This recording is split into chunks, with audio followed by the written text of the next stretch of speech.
இந்த எபிசோட்ல தான் தங்கச்சி ஸ்வப்னாவை காப்பாத்துறதுக்கு ஆண்டால என்னெல்லாம் பண்ணா?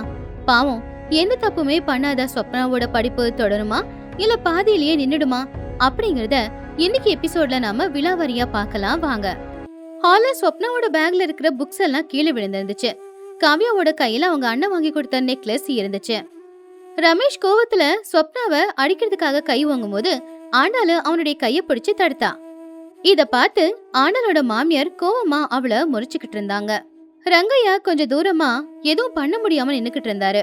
ரமேஷ் ரொம்ப கோவத்தோட ஆண்டாளோட கைய தட்டி விட்டுட்டு, ஆண்டாளு, என்ன இது? எவ்வளோ தைரியம் இருந்தா என்னோட கைய தடுத்து நிறுத்துவ? உன் தங்கச்சி பண்ண காரியத்துக்கு இனிமே அவ இந்த வீட்ல இருக்கக்கூடாது. அவளை கண்டிக்காம என்ன தடுக்க வரியா? என் தங்கச்சி காவியா ரொம்ப ஆசையா கேட்டான்னு 1,00,000 ரூபாய் கடன் வாங்கி அவளுக்கு அந்த நெக்லஸை வாங்கி கொடுத்தேன். ஆனா அந்த நெக்லஸ படிக்கிற பையில ஒளிச்சு வச்சிருக்கா உன் திருட்டு தங்கச்சி. இவளை இப்படியே விட்டுட்டா இந்த வீட்டோட பத்திரத்தை எடுத்துட்டு போய் உன் அப்பா அம்மா கிட்ட கொடுத்தாலும் கொடுப்பா. அவளை 2 வாங்கினாதான் உண்மைய சொல்லுவா. விடு என்ன. இல்லங்க, என்னால முடியாது.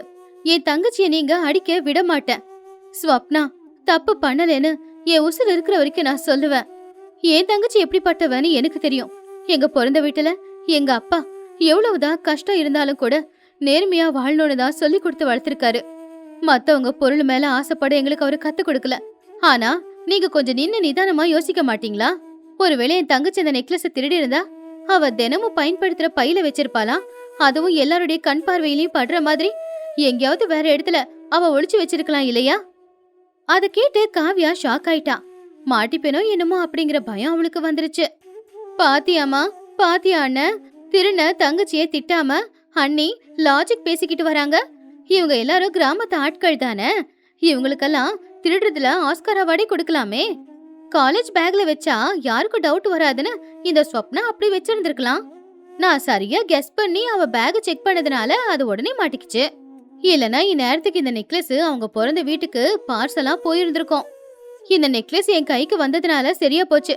இனிமே இவங்க 2 பேருமே இந்த வீட்ல இருக்க கூடாதுன்னு. ஆமா காவியா, சரியா சொன்ன. டேய் ரமேஷ், நான் ஏற்கனவே உன்கிட்ட சொன்னேன் இந்த கிராமத்து பொண்ணுங்களெல்லாம் நம்ப கூடாதுன்னு. நீ ஒருத்திய கூட்டிக்கிட்டு வந்தா அவ கூடவே இன்னொருத்திய கூட்டிக்கிட்டு வந்தா. போனா போகுதுன்னு விட்டா படிப்புங்கிற பேருல என் வீட்ல இருக்கிற நெக்லஸ் திருடுறியா? ஆண்டாளு, உன் தங்கச்சி கைய கழுவுமா எல்லாருக்கும் முன்னாடி மாட்டிக்கிட்டா. அவ திருடலங்கிறதுக்கு உன்கிட்ட என்ன சாட்சி இருக்கு? ஒழுங்கு மரியாதையா இப்பவே துணிமணி எல்லாத்தையும் எடுத்துக்கிட்டு அவளுடைய ஊருக்கு போக சொல்லு. இல்ல நான் போலீஸ்ல கம்ப்ளைண்ட் பண்ண வேண்டி இருக்கும். ஐயோ இல்ல அத்தை, மாமா என்ன நம்புங்க. நான் இந்த நெக்லஸ் கண்ணார கூட பார்க்கவே இல்ல மாமா. நான் நேத்து என் பாட்டுக்கு உட்காந்து படிச்சுக்கிட்டு தான் இருந்தேன். காவியா அக்காவோட ரூம் பக்கம் நான் போகவே இல்ல மாமா. இந்த நெக்லஸ் எப்படி என் பேக்ல வந்துச்சுன்னு எனக்கு தெரியாது மாமா. அக்கா, உனக்கு என்ன பத்தி தெரியும்ல, சொல்லுக்கா. என் படிப்பை பாதியில நிப்பாட்டிட்டு என்ன ஊருக்கு அனுப்ப வேண்டான்னு சொல்லுக்கா. அழாத ஸ்வப்னா, நீ யாருன்னு எனக்கு தெரியாதா என்ன? அத்தை, ஸ்வப்னா இதை திருடி இருக்க வாய்ப்பில்ல. நேத்து நான் வீட்டை லாக் பண்ற வரைக்கும் அவ படிச்சுக்கிட்டு தான் இருந்தா. ஆனா காவ்யா வீடு முழுக்க தேடாம ஸ்ட்ரெயிட்டா ஸ்வப்னாவோட பேக்ல வந்து எதுக்கு தேடுறா? அவளுக்கு தான் என் தங்கச்சி ஸ்வப்னாவை பிடிக்காதே, அதனாலதானோ? அண்ணி, அப்படின்னு என்ன சொல்ல வரீங்க? நானே நெக்லஸ கொண்டு வந்து இந்த வீணா போனவளுடைய பேக்ல வச்சுட்டேன் அப்படின்னு சொல்றீங்களா? எனக்கு என்ன தலையெடுத்தா? எங்க அண்ணன் எனக்காக வாங்கி கொடுத்த ₹1,00,000 நெக்லஸ கொண்டு போய் இந்த பிச்சைக்காரி பையில வைக்கிறதுக்கு? பாருன பாரு, தங்கச்சி தப்பு பண்ணா அவளை திட்டாம அண்ணி லாஜிக்ன்ற பேர்ல என் மேல பழிய தூக்கி போடுறாங்க. போதும் நிறுத்துங்கடா. காலையில விடிஞ்சதுமே என்ன இதெல்லாம்? இங்க பாரு காவியா, உனக்கு நெக்லஸ் கிடைச்சதா இல்லையா? இத்தோட சண்டைய நிப்பாட்டு. அதான் ஆண்டாளு சொல்றாளே, அவ தங்கச்சி அப்படிப்பட்டவ இல்லன்னு.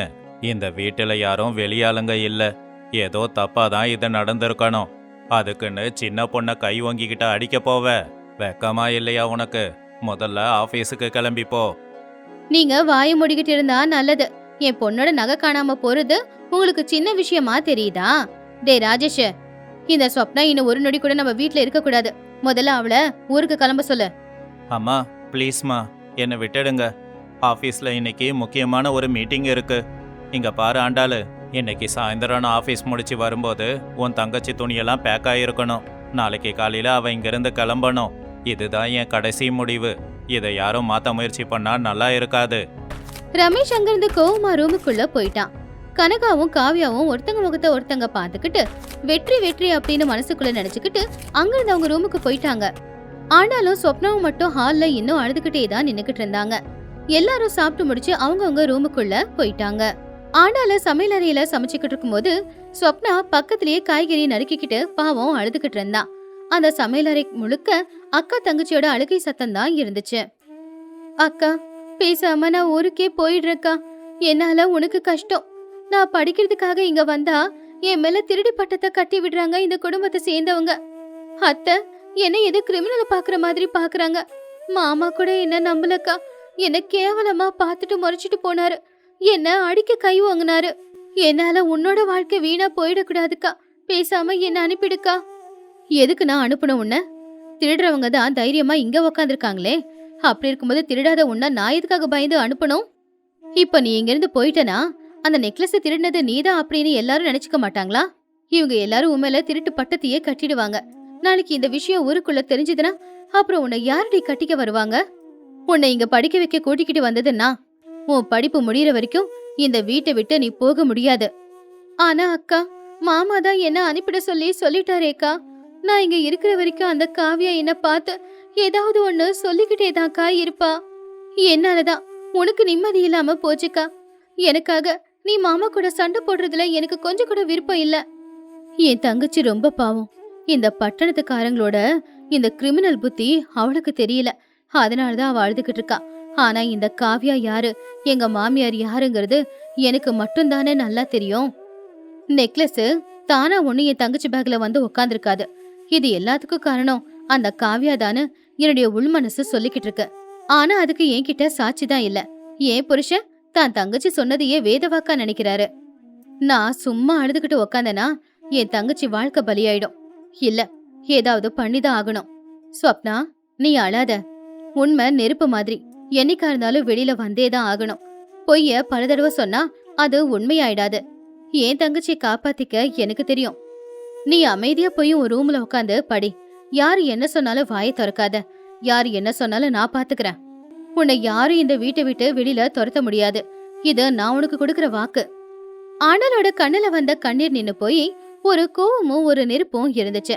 தான் தங்கச்சிக்கு அநியாயம் நடக்க கூடாது, அத நடக்கவும் விடக்கூடாது அப்படின்னு ஆண்டாளு முடிவெடுத்தான்.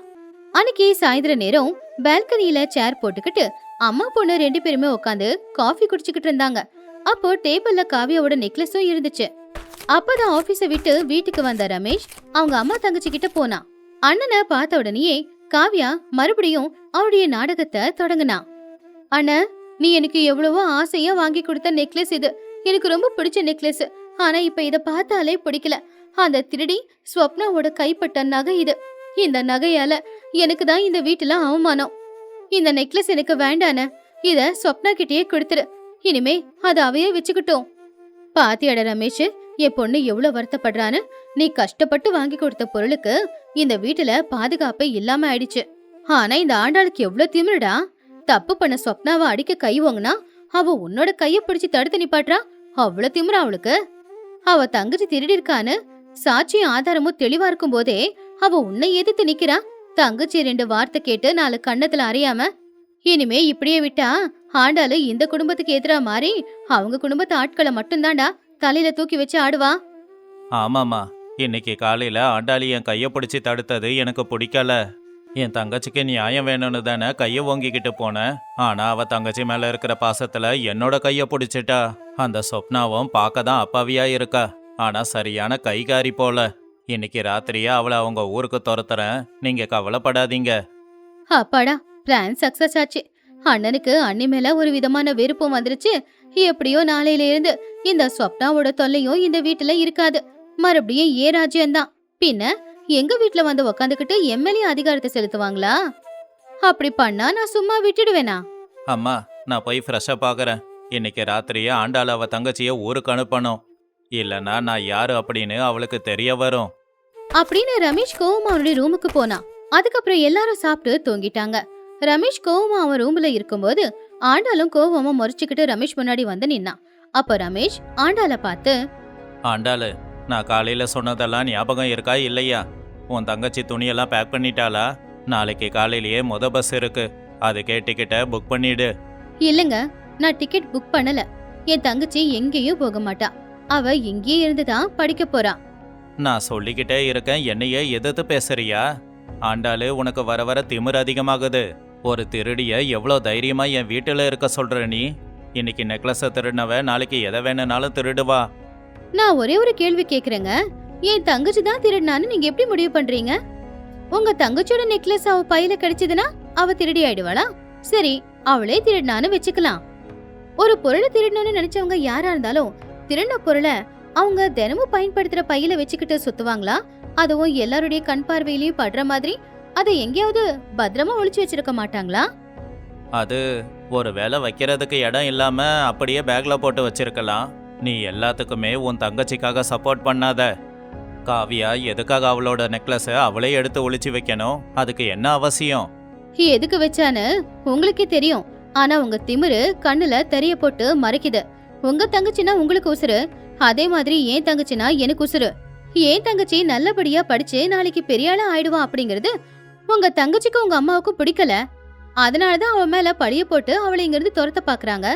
நாளைக்கு ஊருக்கு போய் எங்க அப்பா முகத்தை பார்த்து அவர்கிட்ட நான் என்ன பதில் சொல்றது? என் தங்கச்சி திருடினான்னு சொல்லவா?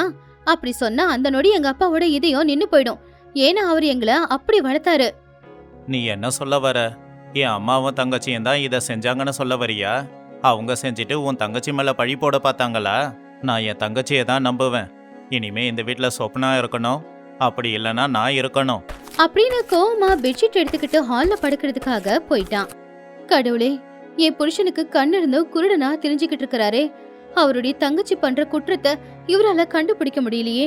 ஆனா நான் அதை பார்த்து அமைதியா உட்காந்துக்கிட்டு இருந்தா என் வாழ்க்கை என் தங்கச்சியோட வாழ்க்கை தான் பலியாகும். எப்படியாவது காவியா வாயாலேயே உண்மை எல்லாத்தையும் சொல்ல வைக்கணும். ஆனா எப்படி? அப்படி அன்னைக்கு ராத்திரி முழுக்க ஆண்டாளு என்ன பண்றது அப்படின்னு யோசிச்சுக்கிட்டு இருந்தா. அடுத்த நாள் காலையில விடிஞ்சது. ஆண்டாளு வீட்டை பெருக்கிக்கிட்டு இருந்தா. ரமேஷ் ஃப்ரெஷ் அப் ஆகிறதுக்காக பாத்ரூம்க்கு போனா. அப்பதான் காவியா அவளுடைய ரூமை விட்டு வெளியில வந்தா. ஸ்வப்னா பேக் எல்லாம் பேக் பண்ணிக்கிட்டு ஹால்ல ஒரு மூலையில நின்னுக்கிட்டு இருந்தா. அப்ப காவியா ஸ்வப்னாவை பார்த்து சிரிச்சுக்கிட்டு இருந்தா. என்ன ஸ்வப்னா, உங்க ஊருக்கு பஸ்ல போறியா இல்ல பொடிநடியா நடந்து போறியா? உன்ன மாதிரி திருடுறவங்களுக்கு பஸ்ல எல்லாம் ஏறதுக்கு என்ன தகுதி இருக்கு சொல்லு? அத கேட்டு ஆண்டாளு தொடப்பக்கட்டியை தூக்கி போட்டுட்டு காவியா பக்கத்துல வந்து நின்னா. ஆண்டாளு முகத்துல பயமோ கவலையோ எதுவும் இல்ல. அவ முகத்துல ஒரு தெளிவுதான் இருந்துச்சு. காவியா, ஸ்வப்னா எங்கேயும் போக மாட்டா, அவ இங்கதான் இருப்பா. ஆனா உன்கிட்ட ஒரு சின்ன டவுட் கேட்கணும்னு நினைச்சேன். அம்மா காலையில எழுந்திரிச்சதும் நெக்லஸ் காணோனும் போது ஸ்ட்ரெயிட்டா ஸ்வப்னா பேக்லயே ஏன் போய் தேடின? வீடு முழுக்க தேடாம ஸ்வப்னா பேக்ல உனக்கு என்ன வேலை? அது நான் நெக்லஸ டேபிள்ல தான் வச்சிருந்தேன். அப்பவே ஸ்வப்னா அதை உத்து பாத்துக்கிட்டு தான் போனா. அவன் மேல அப்பவே டவுட். அதனாலதான் அதை காணோனும் போது முதல்ல அவ பேக போய் செக் பண்ண. ஓ அப்படியா? Okay okay. முந்தா நேத்து ஸ்வப்னா காலேஜ் முடிச்சுட்டு வீட்டுக்கு வரும்போது மழையில நனைஞ்சுக்கிட்டு வந்தா ஞாபகம் இருக்கா? அதுல அவ காலேஜ் பேக் நனைஞ்சு போச்சு. அதனால அதுல இருக்கிற புக்ஸ் எல்லாம் எடுத்து வச்சுட்டு துவைச்சு மொட்டை மாடியில காய வச்சிருந்தேன். நேத்து காலையில 6 மணிக்கு தான் மாடிக்கு போய் அந்த பேக்கை கொண்டு வந்து அவ ரூம்லயே நான் வச்சேன். அப்போ அந்த நெக்லஸ் அவ பேக்ல எப்படி போச்சு? மொட்டை மாடியில இருக்கிற பேக்குள்ள பறந்து போச்சோ? எனக்கு தெரிஞ்ச நெக்லஸ்க்கு கை காலையில ரெக்க ஏதாவது முளைச்சி நடந்தோ பறந்தோ போயிருக்கணும்ல. அது வந்து அனி, நான் டேபிள்ல வச்சிருந்தப்பவே ஒருவேளை அவ எடுத்து வச்சிருந்திருக்கலாம். சரி, டேபிள் ஒரு ரூமுக்குள்ள தானே இருக்கு. நேத்து நீ தூங்கும் போது கதவை சாத்திட்டு தானே தூங்குன? மூடி இருந்த கதவை உடைக்காம கொள்ளாம என் தங்கச்சி ஒரு ரூமுக்குள்ள வந்துட்டாளா என்ன? அது வந்து அண்ணி, நான் ராத்திரி ரூம்ல இருக்கிற டேபிள்ல இல்ல, பால்கனில இருக்கிற டேபிள்ல ஏதோ திருநாங்க, அதுதான் எனக்கு தெரியும். அப்பதான் குளிச்சு முடிச்சிட்டு தலைய தோட்டிக்கிட்டு வெளியில வந்த ரமேஷ் இது எல்லாத்தையும் கேட்டுக்கிட்டு இருந்தான். காவியாவோட வாய்ஸ்ல இருக்கிற பதட்டம் ஆனாலு லாஜிக்கா கேள்வி கேட்கும்போது அவனுக்கு சந்தேகம் வந்துச்சு. சரியான ஆளு நீ. என் தங்கச்சியோட பேக் வெளியில இருக்குன்னா உன் நெக்லஸ் வெளியில இருக்கிற டேபிள்ல இருக்கணும். என் தங்கச்சி பேக் உள்ள இருக்குன்னா உன் நெக்லஸ் உன்னோட ரூமுக்குள்ள இருக்கும். இப்போ உங்க அண்ணனும் பாத்துக்கிட்டு தான் இருக்காரு. அவருக்கும் சந்தேகம் வந்திருக்கும் உன் மேல. இனிமேதான் என் ஆட்டத்தை நீயே பாக்க போற. உன் கதை முடிஞ்சுது.